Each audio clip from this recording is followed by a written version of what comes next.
ओम शांति। प्रातः क्लास चल रहा था 14 जुलाई 1968 और पहले पेज के मध्यांत में बात चल रही थी लोग जब विनाश सामने देखेंगे तो बहुत आवेंगे, समझेंगे अभी तो मौत आया कि आया, अभी तुम्हारी बात नहीं मानते हैं, फिर तुम जो कहेंगे वो मानेंगे। अभी तुम कहते रहते हो 8 वर्ष में विनाश आया कि आया। कौन से सन की वाणी है? 68 की। तो 68 और 8 76 आता है। तो 76 में विनाश तो नहीं हुआ,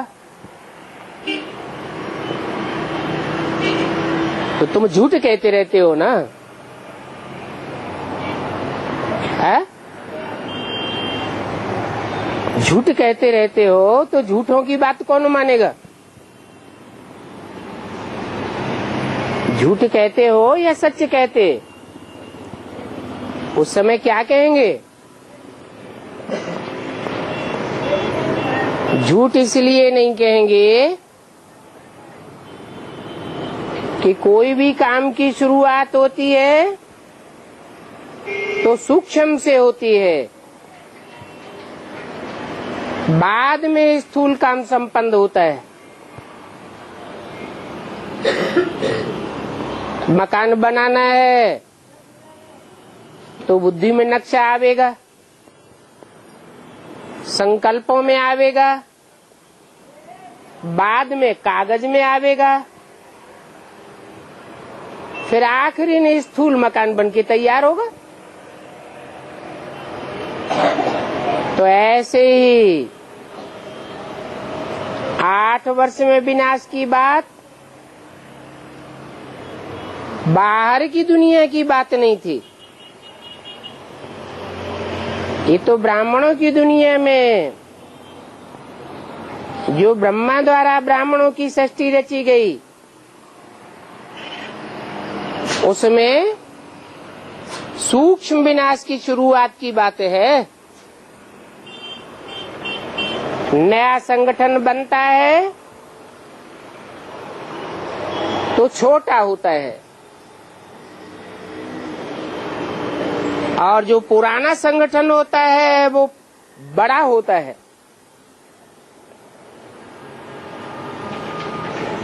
पुरानेपन का विस्तार होता है और नई चीज सार रूप में होती है। तो 76 के लिए बोला कि 76 में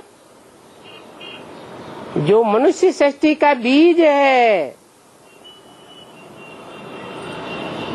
वो बीज की स्थापना हो जाएगी, अर्थात वो मनुष्य सृष्टि का पहला बीज स्त्रीयम हो जाएगा। स्थापना का मतलब भी है बीज डाल दिया गया। बीज इतना पावरफुल है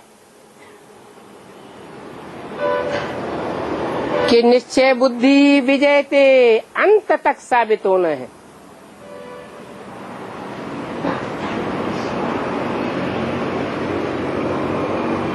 बाकी बीज से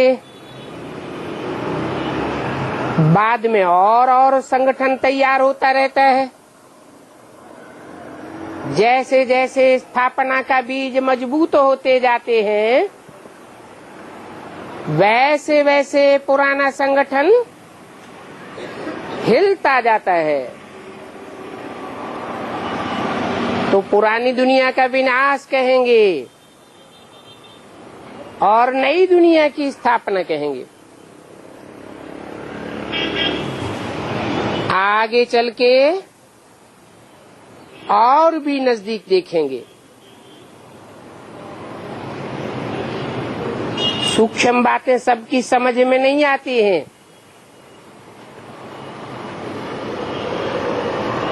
बड़े रूप में देखेंगे तो मानेंगे। मौत तो आना ही है।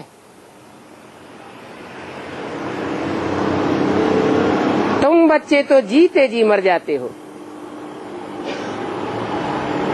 पुरानी दुनिया, पुरानी देह, देह के संबंध, इनसे अपने को डिटैच कर लेते हो। आप मुए, मर गई दुनिया।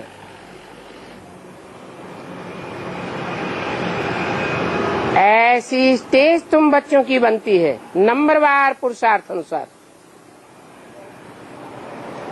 जैसे संकल्पों से ब्रह्मा द्वारा सृष्टि रची जाती है,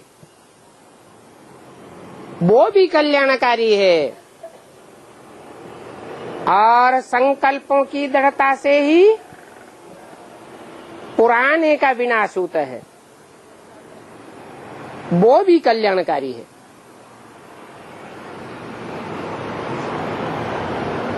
तुम तो बहुत समय से कहते आते हो, अभी तो समझते हैं इन्हों की ये गपोड़े हैं। जैसे पहले तुम भक्ति को गपोड़ा समझते थे, वैसे भी तुम्हारे ज्ञान को गपोड़ा समझते हैं। तुम्हारा झाड़ तो धीरे धीरे बढ़ता जाता है।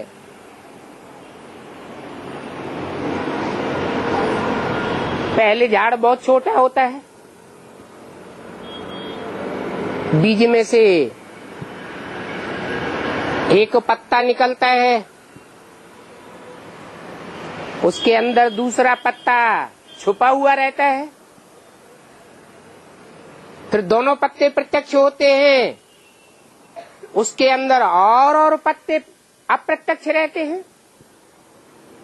ऐसे करते करते अभी देखो तुम्हारा झाड़ कितना बड़ा हो गया।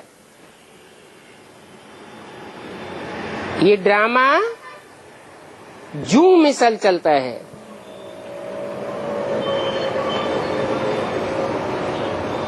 सन्यासी तो कोई इस ज्ञान में अभी आने के नहीं है। चाहे वो पीले कपड़े वाले सन्यासी हो, लाल कपड़े वाले सन्यासी हो, काले कपड़े वाले हो या सफेद कपड़े वाले सन्यासी हो, वो तुम्हारी बात अभी नहीं मानेंगे।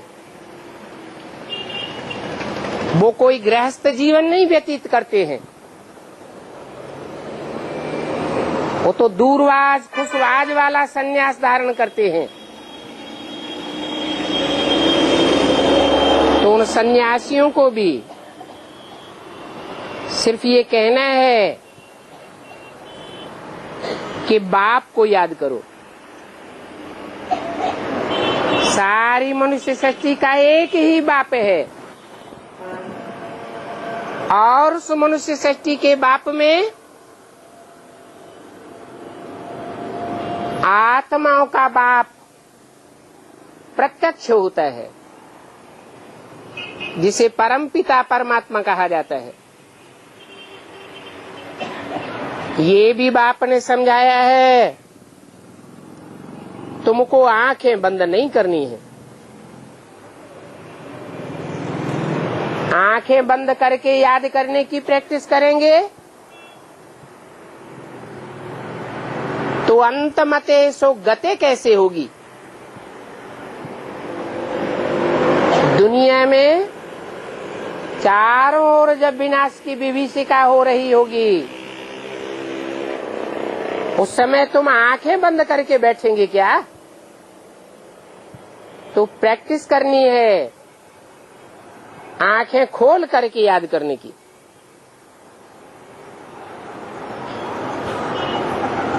किसी से बात करते हैं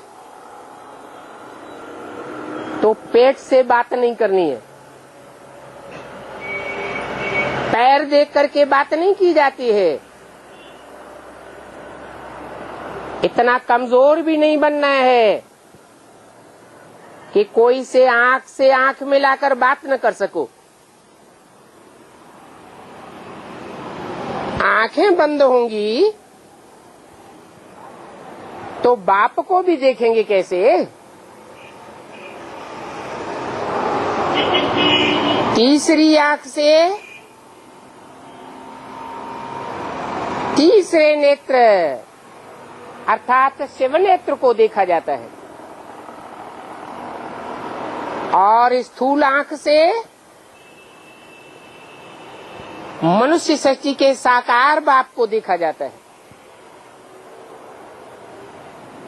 दोनों ही बेहद के बाप हैं, और दोनों ही बेहद के बाप एक दूसरे में ऐसे रिद बिद कर रहते हैं जैसे आत्मा और शरीर। अभी तुमने पक्का किया है कि हम आत्मा हैं, और ये भी जानते हो कि अभी हम परम पिता परमात्मा के सामने बैठे हैं। इसके सामने परमात्मा परम पिता नहीं कहा, क्या कहा? परम पिता परमात्मा। परम पिता पहले और परमात्मा बाद में। परम पिता माना जो सब का पिता है, सिर्फ सारी मनुष्य सृष्टि का ही पिता नहीं है।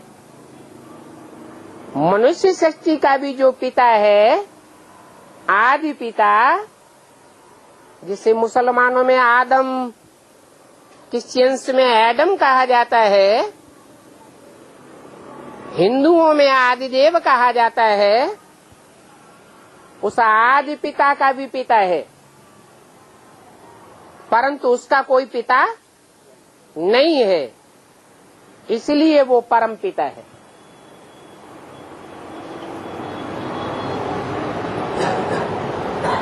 वो नाम पहले लिया जाता है, परम पिता परमात्मा। परमात्मा बाद में क्यों? क्योंकि आत्माओं के बीच में जो भी पार्टधारी है, उन पार्टधारी आत्माओं के बीच परम पार्ट बजाने वाला, हीरो पार्ट बजाने वाला परमात्मा साबित होता है। उस हीरो पार्टधारी में परम पिता शिव प्रवेश करते हैं। उनको तुम सामने बैठकर देखते हो। दोनों बेहद के बाप हैं। एक बेहद के बाप को तुम तीसरे नेत्र से देखते हो। कौन सा है? ज्ञान नेत्र से कौन से बाप को देखते हो? शिव बाप को देखते हो, परम पिता को। और इन आँखों से कौन से बाप को देखते हो? परम आत्मा, परम पार्टधारी, हीरो पार्टधारी को देखते हो। देखने में निराकार आत्मा नहीं आती है। देखने में कौन आता है? साकार देखने में आता है। ये ज्ञान तुम्हारी बुद्धि में है। बाकी ट्रांस को कोई ज्ञान नहीं कहा जाता है।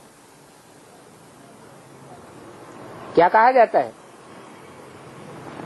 ट्रांस या साक्षात्कार, इसको भक्ति कहा जाता है। तुम बच्चे बैठते हो, समझते हो परम पिता परमात्मा हमको पढ़ा रहे हैं। हमको माने औरों को नहीं पढ़ा रहे हैं। हमको पढ़ा रहे हैं, औरों को नहीं पढ़ा रहे हैं, इसका पक्का प्रूफ क्या हुआ है? पक्का प्रूफ है कि हम सन्मुख बैठे हैं और सन्मुख नहीं बैठे हैं। इस शरीर के आधार पर हमारी आत्मा पढ़ रही है, इसमें ध्यान आदि की कोई बात नहीं, और ध्यान में जाना कोई बड़ी बात नहीं है। ये तो भक्ति मार्ग में भी ध्यान दीदार होता आया है। तुलसीदास को, रैदास को, मीरा को ध्यान होते ही रहे, साक्षात्कार होते ही रहे, परंतु वो साक्षात्कार करने से कोई स्वर्ग में थोड़े ही चले जाते हैं। तुम तो प्रैक्टिकल में स्वर्ग में जाते हो। बाकी ये भोग आदि है, इसकी भी ड्रामा में नूंद है तो भक्ति मार्ग की बातें, परंतु ये भक्ति भी ड्रामा में नूदी हुई है।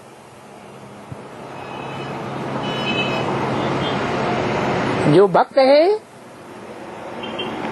वो सर्वेंट बन करके भोग लगा करके आते हैं। जैसे सर्वेंट लोग होते हैं,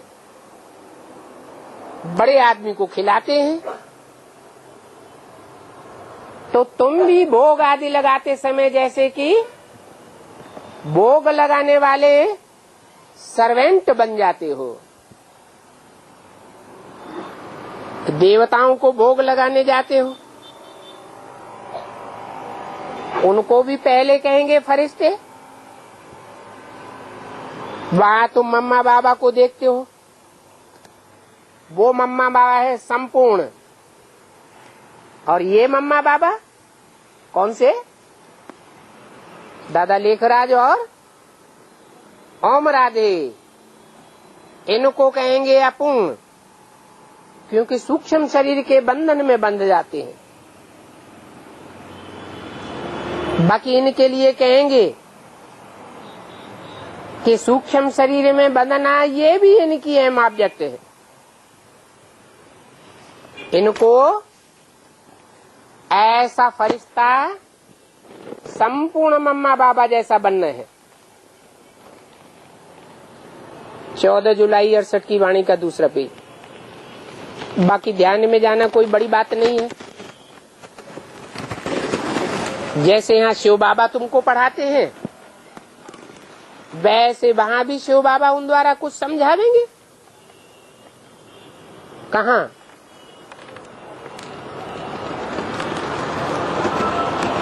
कहाँ की बात कहाँ से टैली की?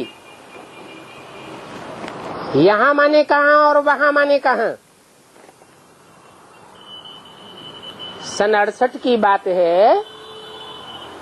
सन 68 में जैसे बाबा तुम बच्चों को पढ़ाते, वैसे वहाँ भी जहाँ संपूर्ण अवस्था को ब्राह्मण पाते हैं, आकारी और निराकारी प्रैक्टिकल स्टेज में रहते हैं, वो भी समझने और समझाने का कार्य है। शिव बाबा टीचर बनकर के समझाते हैं और बच्चे समझते हैं। तो यहाँ कहेंगे सुनना सुनाना, और वहाँ कहेंगे समझना और समझाना। बाकी सूक्ष्म वतन में क्या होता है, ये तो सिर्फ जानना होता है। बाकी ट्रांस आदि का कोई महत्व नहीं है। कोई को ट्रांस आदि दिखाना, कि चलो तुमको ट्रांस दिखलावे, ये भी बेबीपना है, बचपन का खेल है। बाबा सभी को सावधान करते हैं कि ट्रांस आदि में मत जाओ।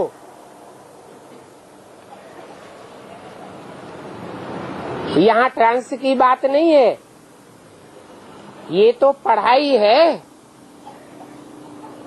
और पढ़ाई कल्प कल्प बाप आकर पढ़ाते हैं। अभी संगम युग है,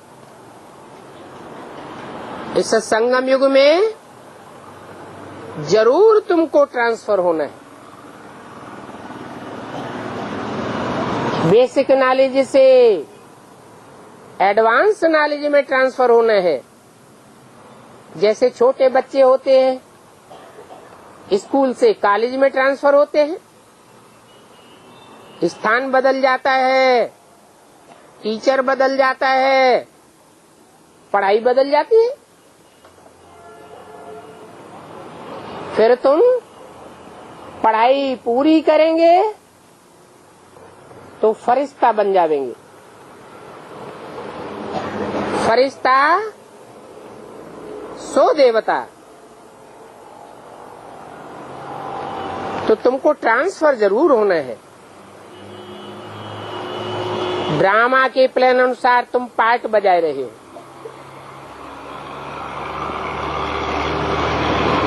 ड्रामा में एक बार ट्रांसफर होने का पार्ट तुम्हारा पूरा हुआ। कौन सा?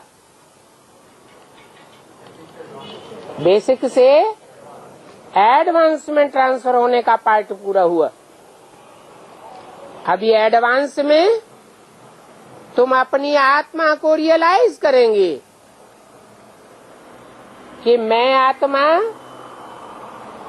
जन्म जन्मांतर इस सत्य रूपी रंगमंच पर कौन सा पार्ट बजाने वाली आत्मा हूँ। उस पार्ट की महिमा है। शास्त्रों में भी उस पार्ट की महिमा है। बाप आकर तुम बच्चों को पढ़ाते हैं, ऐसी पढ़ाई पढ़ाते हैं जिससे तुम अपने अनेक जन्मों को जान जाते हो।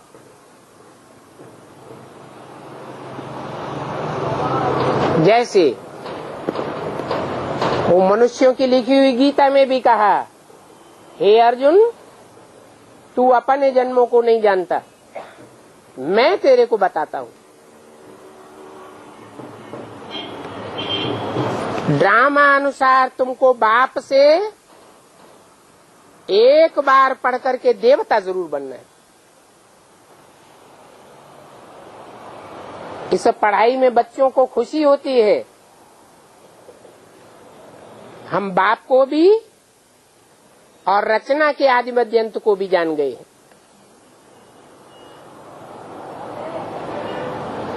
बाप की पढ़ाई की पहचान क्या है? मनुष्यों की पढ़ाई की पहचान क्या है? बाप की पढ़ाई की पहचान है कि बाप की शिक्षा पाकर तुम बहुत हर्षित होते हो। तुम्हारी खुशी का पारावार नहीं रहता, क्योंकि तुम जानते हो हम पढ़ते ही हैं नई दुनिया के लिए। नई दुनिया माना सतो प्रधान दुनिया। सतो प्रधान दुनिया माना सुखी ही सुख।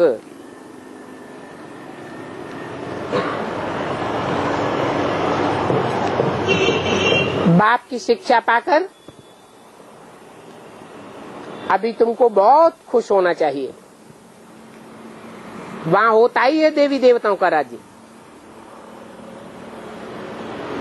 तो उसके लिए जरूर पुरुषोत्तम संगम युग पर पढ़ना होता है।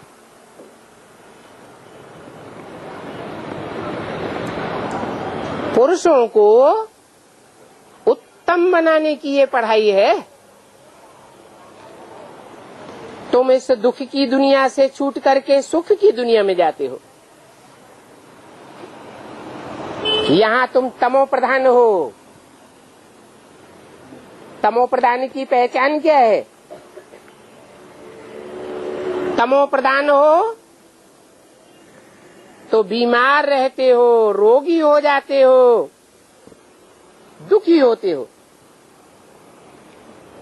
अभी तुम्हारे ये सभी रोग मिट जाएंगे।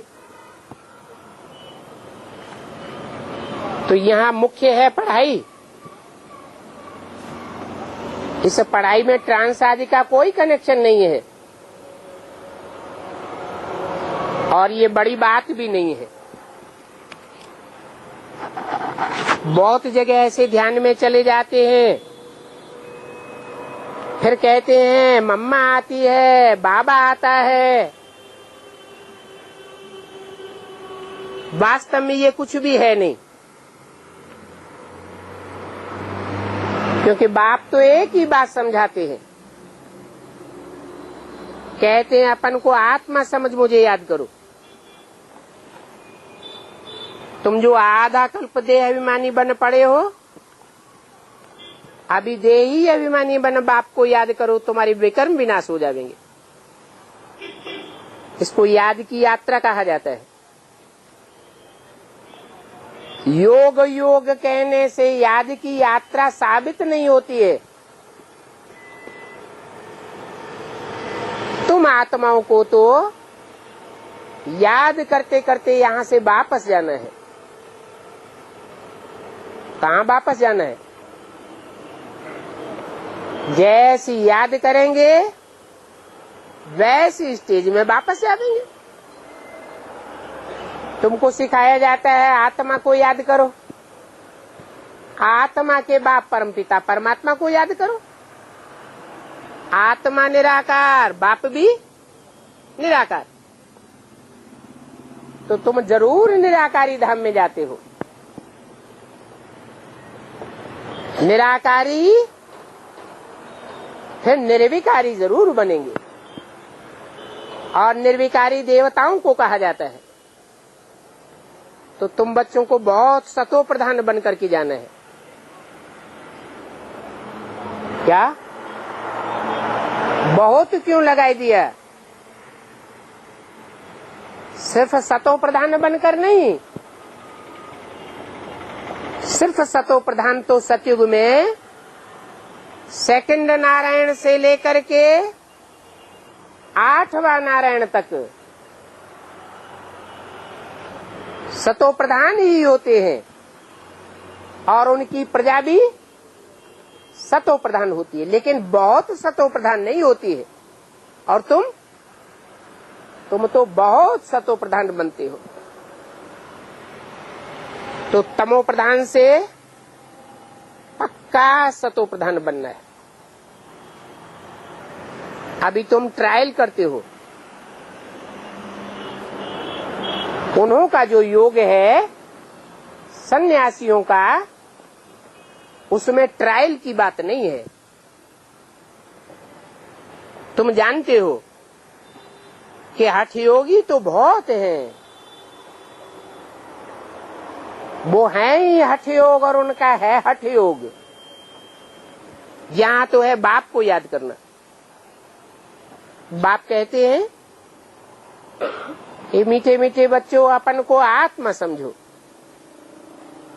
ऐसे और कोई भी कभी कह नहीं सकता, और गुरु कोई क्यों नहीं कह सकता अपने चेलों से कि अपन को आत्मा समझो। इसलिए नहीं कह सकता कि सब देह अभिमानी है, खुद ही देह अभिमानी है, तो दूसरों को देह अभिमानी बनाएंगे या आत्माभिमानी बनाएंगे? जो जैसा होता है वैसा ही दूसरों को बनाता है। तो अभी तुम जानते हो कि ट्रांस आदि की बात जो दुनिया में है वो यहाँ नहीं है।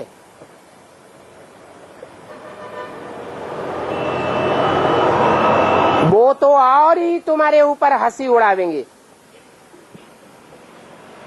क्योंकि वो तो याद की यात्रा को जानते ही नहीं है। भोग आदि लगा करके आते हैं, ये भी उनका ड्रामा में नूंद है।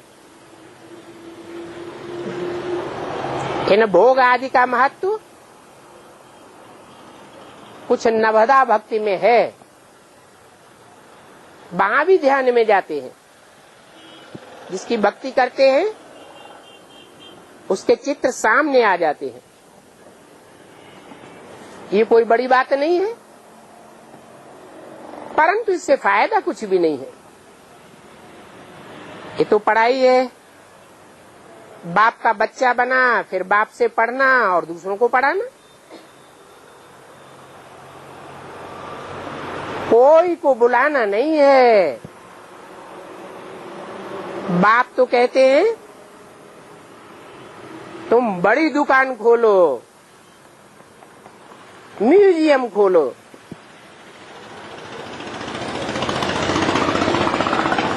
आपे ही तुम्हारे पास आवेंगे कि घर घर में जाकर के बुला के आना है? क्या करना अच्छा?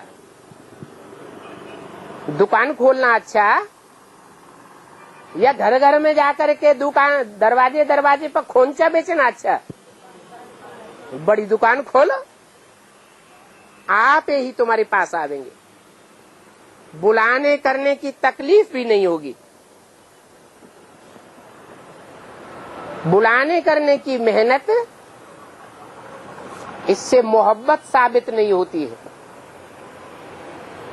क्या बेसिक में क्या करते रहे है? पर्चे छपाते रहे, संदेश देते रहे, बुलाते रहे। अभी तुमको बुलाने आदि की कोई को दरकार नहीं है। तुम दुकान खोल करके बैठ जाओ, गीता पाठशाला खोलो, म्यूजियम खोलो, जो आवेंगे वो कहेंगे ये तो ज्ञान बहुत अच्छा है। ये ऐसा तो हमने कब सुना ही नहीं। इसमें तो कैरेक्टर्स सुधरते हैं, और कैरेक्टर्स में मुख्य बात है ही पवित्रता की। इस पवित्रता की बात पर ही हंगामे होते हैं, और पवित्रता की बात न समझ पाने के कारण बहुत फेलियर्स भी होते हैं।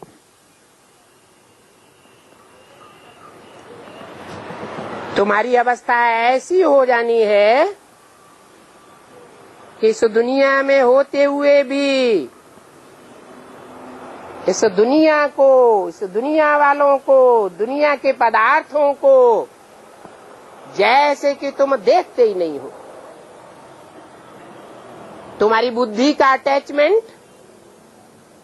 उनमें लगता ही नहीं है। आत्मा चली जाती है अपने शांति धाम।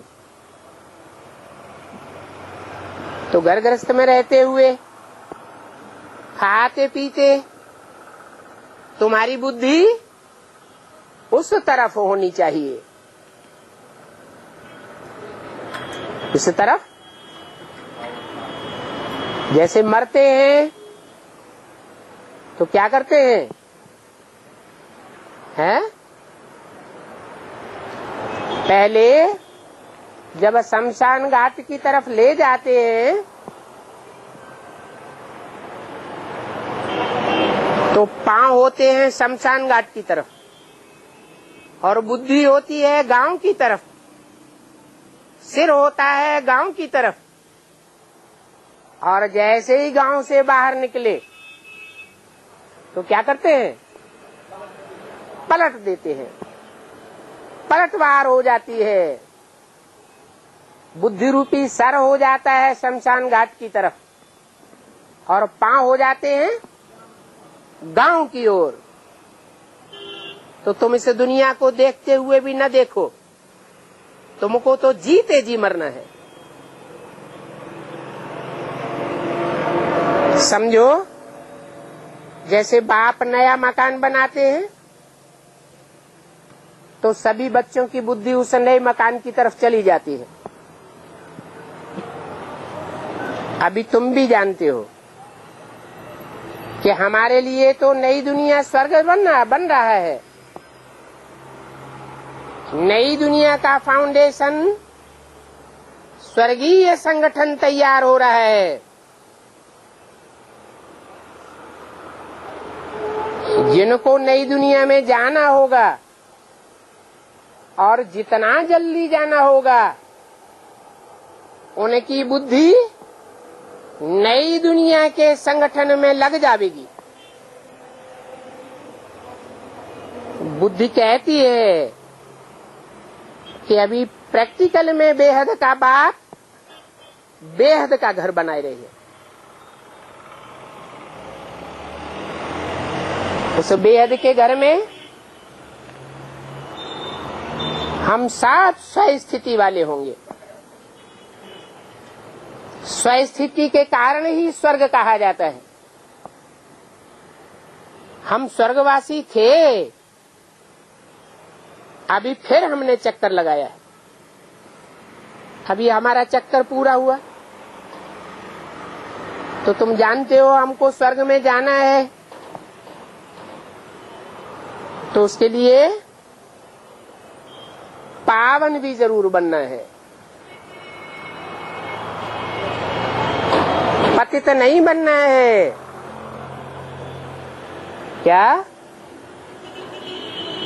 क्या करना है?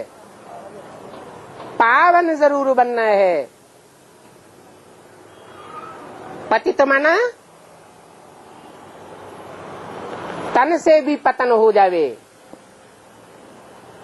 तन की शक्ति क्षीण हो जावे, मन भी पतित हो जावे, मन इधर उधर बाहर की दुनिया में भागता रहे, सुखधाम और शांति धाम की ओर बुद्धि न लग पाए तो मन भी कहेंगे पतित। और जहां हमारा मन होगा वहां हमारा धन भी जरूर जाएगा। तो सारे जीवन की कमाई हुई धन की संपत्ति भी हमारी नष्ट होती रहेगी। तो पतित होंगे तो स्वर्ग में नहीं जा सकेंगे, पावन बनेंगे तो स्वर्ग में जाएंगे। याद की यात्रा से ही पावन बनना है। याद तो बताई दी, सिर्फ आत्मा की भी याद नहीं है। परम धाम में सिर्फ आत्मा होती है, परंतु वो आत्मा जड़ है या चैतन्य है? क्या कहेंगे? चैतन्य है। चैतन्य की परिभाषा बताई है मुरली में। चैतन्य अर्थात चलता फिरता बोलता चालता। तो परमधाम में आत्मा चलती फिरती बोलती चालती होती है या इस साकार सृष्टि में? साकार सृष्टि में होती है। तो तुम्हारी याद भी सिर्फ आत्मा की याद नहीं है, आत्मा के साथ साथ क्या चाहिए है? अरे आत्मा शिव ज्योति बिंदु को ही याद करना है, वो भी तो आत्मा है ना। या उसको प्रैक्टिकल स्वरूप देना है? उसका प्रैक्टिकल स्वरूप है साकार शरीर। जिस साकार शरीर की मूर्तियां, निराकारी स्टेज वाली नग्न मूर्तियां दुनिया के हर कोने में खुदाइयों में मिली हैं। और भारत देश में तो जैनियों में और हिंदुओं में वो नग्न मूर्तियां आज भी पूजी जा रही है। इस याद की यात्रा में ही माया तुमको वायलोरा डालती है।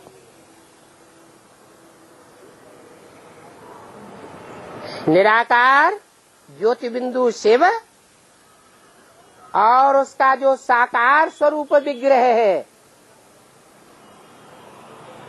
उसे गृहस्थी स्वरूप की याद में तुमको टिकने नहीं देती, बुद्धि को हिलाए देती है। इस बात में ही तुम्हारी लड़ाई है। इस बात में ये निश्चय बुद्धि बनने में ही लड़ाई हो जाती है कि साकार है या निराकार है, निराकार है या साकार है, साकार निराकार दोनों है या नहीं है। अब वास्तव में पढ़ाई में लड़ाई की बात नहीं होती है क्या? अगर सच्चम सच पढ़ाई पढ़ रहे हैं एक से, तो उसमें लड़ाई नहीं होगी। अगर दो से पढ़ाई पढ़ रहे हैं तो क्या होगा? लड़ाई जरूर होगी। बाकी पढ़ाई तो बिल्कुल सहज है। ये 84 के चक्र की नॉलेज बुद्धि में फिराना बहुत सहज है। बाकी अपन को आत्मा समझ, बाप को याद करो, इसी बात में मेहनत है। इस बात को भूलने से विकर्म बन जाते हैं। बाप कहते हैं ये याद की यात्रा मत भूलो, कम से कम कितना याद जरूर करो, है?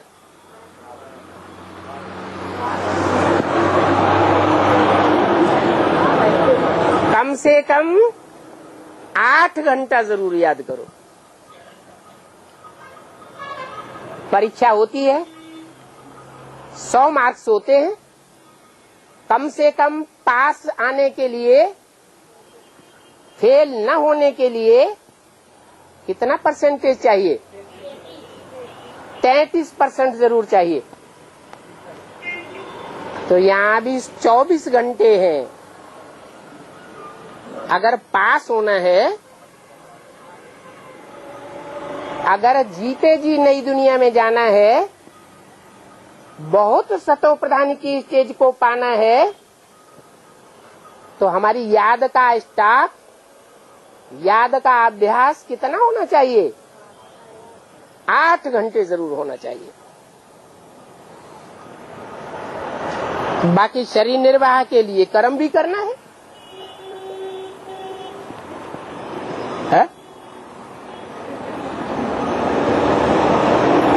शरीर निर्वाह के लिए क्या करना है? कर्म भी करना है। मानो दुकान जरूर खोलनी है, कारखाने में नौकरी जरूर करनी है, खेतों में जाकर के खेती जरूर करनी है। नहीं तो शरीर निर्वाह कैसे होगा? होगा क्या? है? हो पक्का पक्का नहीं बोलते, होगा या नहीं होगा? नहीं होगा। होगा? नहीं होगा। अच्छा, जो सरेंडर हो गए, दुनियावी धंधा करते हैं क्या? करते हैं? नहीं करते। उनका शरीर निर्वाह नहीं हो रहा है। तुम्हारे से भीख मांगते हैं आकर के? हैं? मांगते हैं? अगर मांगते हैं तो उनकी पढ़ाई अधूरी है। जो अधूरी पढ़ाई जिन्होंने पढ़ी है वो तो मांगते होंगे।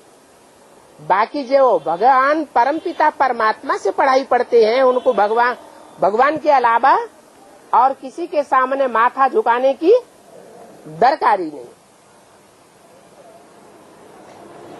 तो कौन से शरीर निर्वाह की बात है? बाप तो कहते हैं मेरी सर्विस में रहने वाले बच्चे भूख नहीं मर सकते। तो वो शरीर निर्वाह नहीं होता है क्या? हाँ, इतना जरूर है क्या कि जो लौकिक धंधाधोरी कर रहे हैं वो 8 घंटे लौकिक धंधाधोरी करें तो काफी है। शरीर निर्वाह के लिए 8 घंटा ही काफी है और 8 घंटे ईश्वरीय कार्य में लगावे। बाकी जो अपन को सरेंडर समझते हैं, ईश्वर के लिए समर्पित समझते हैं, वो कितने घंटे काम करें ईश्वरीय सेवा के लिए? है 16 घंटे काम करें तो दोनों का बराबर हो जाएगा। तो बोला शरीर निर्वाह के लिए कर्म भी करना है, नींद भी जरूर करनी है। क्या? तो कोई कहे कि क्या हम तो 24 घंटे लगावेंगे? नहीं, तमो प्रधान दुनिया है तो उसके 5 तत्व भी कैसे हैं? है तमो प्रधान तत्व है, तमो प्रधान शरीर है। तमो प्रधान शरीर के 5 तत्वों को आराम की भी जरूरत है। तो कम से कम कितना घंटा नींद का होना चाहिए? है 8 घंटे नहीं, 4 घंटे सॉलिड नींद अगर हो जाए तो और ज्यादा नींद करने की दरकार नहीं रहती। तुम्हारा सहज मार्ग है, अगर कहीं नींद न करो तो उसको कहेंगे हठ योग। ऐसे हठ योगी तो दुनिया में बहुत हैं। बाप कहते हैं उन हठ योगियों की तरफ कुछ भी नहीं देखो, इसमें कुछ भी फायदा नहीं है। कितना हठ योग सिखलाते हैं, ये सभी है मनुष्यों की मत। नहीं तो बाप कहते हैं कि 9-10 बजे से लेकर के 12-1 बजे तक का टाइम बहुत तमो प्रधान होता है। उसमें क्या करना चाहिए? नींद ही करनी चाहिए। बहुत होते हैं अरे हम ईश्वरीय सेवा में लगे हुए हैं, रात भर काम करेंगे। तो जो रात भर काम करेंगे अपनी आत्मा किस स्टेज में जावेगी? तो तामसी स्टेज की तरफ चली जावेगी। हर एक काम का अपना टाइम होता है, तो नींद का भी अपना टाइम है। कौन सा टाइम है? रात के 8-9 बजे से लेकर सवेरे के 1-2 बजे तक नींद का टाइम है। उस समय जो तामसी आत्माएं हैं, सूक्ष्म शरीरधारी इविल सोल से हैं, वो बहुत बुद्धि को घुमाती है। इसलिए उस टाइम सोना ही अच्छा है।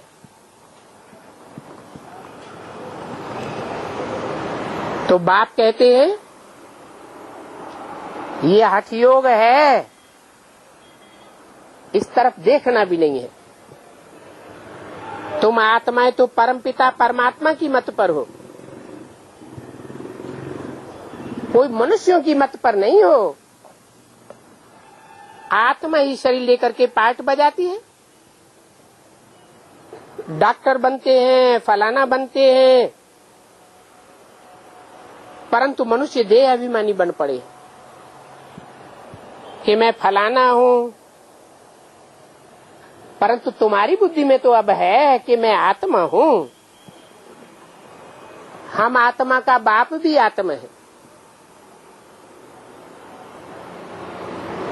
इस समय तुम बच्चों को कोई आत्मा नहीं पढ़ाती है। कौन पढ़ाता है? पढ़ाने वाली आत्मा नहीं है, फिर कौन है? तुमको पढ़ाने वाला परम पिता परमात्मा है।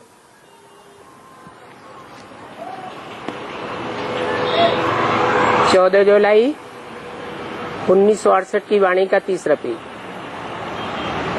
इसलिए गायन भी है, अभी का ही गायन है कि आत्मा परमात्मा अलग रहे बहुकाल। तो तुम बच्चे बहुत काल के बाद कल्प कल्प मिलते आए हो।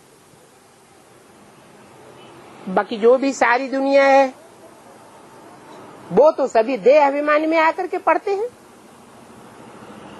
देह समझ करके ही पढ़ाते हैं और देह समझ करके ही पढ़ते हैं। बाप कहते हैं मैं देह अभिमानियों को नहीं पढ़ाता हूं, अर्थात जो अपनी ही चलाते हैं मैं उनको नहीं पढ़ाता हूं। मन मत चलाते हैं, मनुष्य मत चलाते हैं, मैं उनको नहीं पढ़ाता हूं। किसको पढ़ाता हूं? मैं आत्माओं को पढ़ाता हूं। ये जज बनना, बैरिस्टर आदि बनना, ये भी आत्मा बनती है, परंतु तुमको पढ़ाने वाला तो परम पिता परमात्मा है। बाप कहते हैं तुम आत्मा सतो प्रधान पवित्र थे, फिर तुम पार्ट बजाते बजाते अभी पतित बन गए हो। है? पार्ट बजाने से पतित बने? सतयुग में कहेंगे कि पार्ट बजाते बजाते पतित बने? है? सतयुग त्रेता में पार्ट बजाया या नहीं बजाया तो पतित बने? हैं? नहीं बने। कलाएं कैसे कम हो गई? आत्मा शरीर में आती है, रंगमंच पर पार्ट बजाती है तो सुख तो जरूर भोगती है, और सुख भोगने से आत्मा की शक्ति क्षीण जरूर होती है। हाँ, श्रेष्ठ सुख भोगते हैं, श्रेष्ठ कर्मेंद्रियों से सुख भोगते हैं तो क्षीणता कम होती है, और भ्रष्ट कर्मेंद्रियों से सुख भोगते हैं, भ्रष्टाचारी बनते हैं तो क्षीणता तेजी से होती है और वो पतन देखने में भी आ जाता है। तो अभी तुम सब पतित बन गए हो, फिर अभी चिल्लाते हो। जब पतन देखने में आता है तो क्या करते हो? है? चिल्लाते हो। क्या चिल्लाते हो? बाबा आ करके हमको पावन बनाओ। हम अपने पतितपने को रोक नहीं पा रहे हैं। हमारी तन की शक्ति, मन की शक्ति, धन की शक्ति, समय की शक्ति, ये सारी एनर्जीज हमारी बेस्ट जा रही है। अभी तुम जानते हो कि बाप तो सदैव है ही पावन, वो एवर प्योर है, और ये बात दुनिया में कोई की बुद्धि में नहीं है। जब सुने तो फिर धारणा भी हो। तुम बच्चों को धारणा होती है तो तुम देवता बन जाते हो, और कोई की बुद्धि में बैठेगा ही नहीं। ये तो नई बात है, इसलिए बुद्धि में नहीं बैठती है। ये ज्ञान है, और वो तो सारी भक्ति है। तुमने भी 63 जन्म भक्ति की, तो भक्ति करते करते तुम देहाभिमानी बन जाते हो। अभी बाप कहते हैं बच्चे आत्मा अभिमानी बनो, अपन को आत्मा समझो। हम आत्माओं को बाप पढ़ाते हैं। कौन बाप है? ज्योति बिंदु शिव बाप, जो सदा पवित्र है, एवर प्योर कहा जाता है, वो आत्मा पढ़ाने वाली है। परंतु सिर्फ आत्मा ही पढ़ाती है क्या? नहीं, आत्मा शरीर धारण करके पढ़ाती है, शरीर के द्वारा पढ़ाती है। तो घड़ी घड़ी ये बात याद रखो। ये एक ही समय है जबकि आत्माओं का बाप परमपिता परमात्मा पढ़ाते हैं। बाकी सारे ड्रामा में कब पार्ट ही नहीं है सिवाय संगम युग के। और कोई टाइम ऐसा नहीं है जहां बाप आकर के पढ़ाता हो। इसलिए बाप बार बार फिर भी कहते हैं, मीठे मीठे बच्चों, अपन को आत्मा निश्चय करो। ये बड़ी ऊंची यात्रा है। जो चढ़े तो चाखे बैकुंठ रस, नहीं तो अगर गिरते रहते हैं, पतित होते रहते हैं, तो कहेंगे विकारी बन गए। वि माने विपरीत, कार माने कार्य, पतित बनने का विपरीत कार्य कर लिया।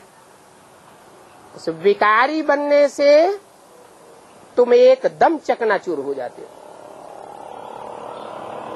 फिर भी पुरुषार्थ तो किया ना, क्या? पवित्र बनने के लिए पुरुषार्थ तो किया ना, तो स्वर्ग में तो आ जावेंगे, परंतु पद बहुत कम हो जाएगा। क्योंकि तुम जानते हो कि राजधानी स्थापन हो रही है, इसमें ऊंचे ऊंचे पद वाले भी होते हैं और नीचे पद पाने वाले भी होते हैं। तो कम पद पाने वाले भी चाहिए तो ना। उनकी संख्या ज्यादा होगी या थोड़ी होगी? है? कम पद पाने वालों की संख्या ज्यादा होगी या उच्च पद पाने वालों की संख्या ज्यादा होगी? कम पद पाने वालों की संख्या बहुत होगी। सभी थोड़े ज्ञान में उछलते हैं। फिर तो बाबा को बहुत बच्चियां मिलनी चाहिए। अगर मिलती भी हैं तो थोड़े टाइम के लिए मिलती है। वास्तव में तुम फीमेल नौकरी के बंधन से मुक्त हो। मेल्स को नौकरी करके बच्चों की पालना करनी है।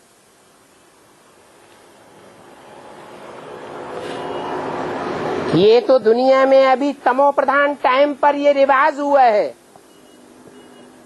जो फीमेल्स भी नौकरी करती हैं। तुम बच्चों को तो फुर्सत है।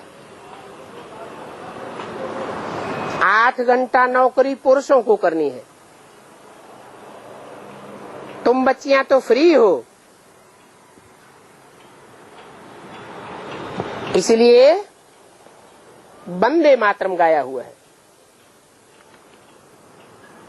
जगदम्बा का कितना बड़ा मेला लगता है, क्योंकि बहुत सर्विस की है। जो बहुत सर्विस करते हैं वो बड़ा राजा बनते हैं। दिलवाड़ा मंदिर में तुम्हारा ही क्या यादगार है, तो तुम बच्चों को बहुत टाइम निकालना है। तुमको क्या करना है? रोटी पकाई और पुरुषार्थ किया, बाकी तो और कुछ नहीं। वो भी शुद्ध भोजन याद में बैठ करके बनाना चाहिए। जो किसको खिलावे तो खाते ही उनका हृदय शुद्ध हो जाए। परंतु ऐसी बच्चियां बहुत थोड़ी हैं।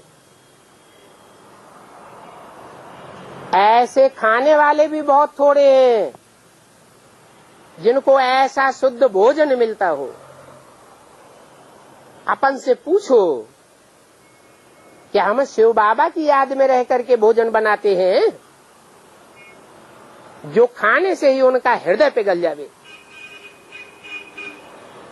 नहीं तो देखो घड़ी घड़ी याद भूल जाते हैं। बाबा कहते हैं भूलेंगे क्योंकि तुम अभी 16 कला तो बने नहीं हो। हाँ, संपूर्ण बनना जरूर है। जब पूर्णमासी का दिन होता है तो चंद्रमा कितना तेज हो जाता है। कब होगी पूर्णमासी?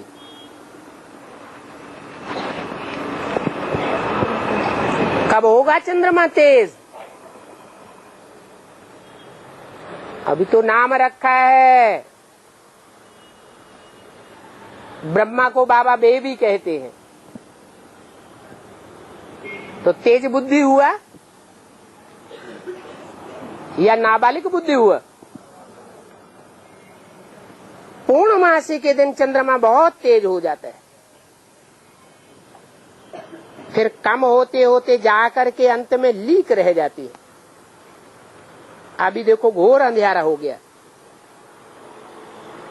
फिर तुम जानते हो कि घोर सोजरा भी होना है। अभी ये विकार आदि छोड़ करके बाप को याद करो तो तुम्हारी आत्मा संपूर्ण बन जाएगी। तुम जानते हो कि अभी तुम्हारी राजधानी स्थापन हो रही है। तुम चाहते हो संपूर्ण महाराजा बने, परंतु सभी तो नहीं बन सकते। पुरुषार्थ भी सबको करना है। बाकी ये तो जानते हैं सभी राजाएं, सभी लक्ष्मी नारायण तो नहीं बनेंगे। कोई कोई तो ऐसे बच्चे हैं जो कुछ भी पुरुषार्थ नहीं करते। इसलिए महारथी, घोड़े सवार, प्यारे प्यादे आदि कहे जाते हैं। महारथी तो बहुत थोड़े होते हैं और प्रजा अथवा लश्कर कितना ढेर का ढेर होता है। फिर जितनी प्रजा होती है उतने कमांडर या मेजर थोड़े ही होंगे, कैप्टन भी होते हैं, प्यादे भी हैं। तो तुम बच्चों की रूहानी सेना है। सारा मदार याद की यात्रा पर। इस याद की यात्रा से तुमको बल मिलेगा, परंतु तुम गुप्त वॉरियर्स हो। बाप को याद करने से विकर्मों का जो किचड़ा है वो सारा भस्म हो जाता है। बाप कहते हैं धंधा धोरी बल करो, बाप को याद करो।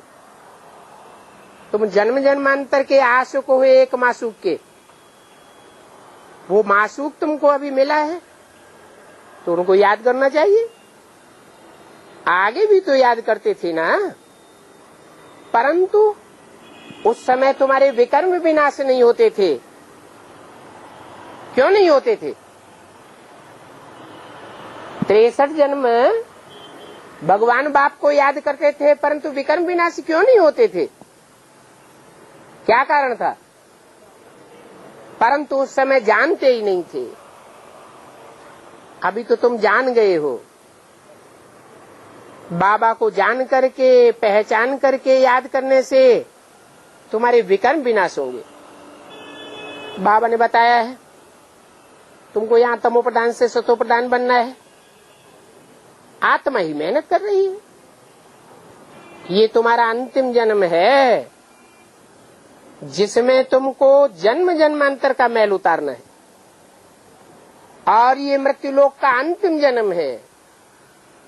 फिर तुमको जाना है अमरलोक। आत्मा पावन बनने बगैर अमरलोक नहीं जा सकती।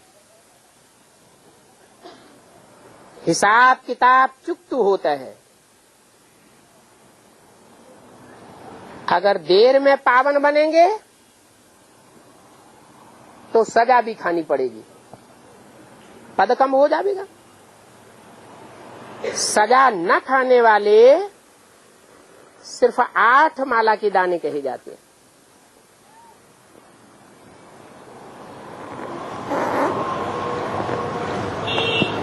ओम शांति।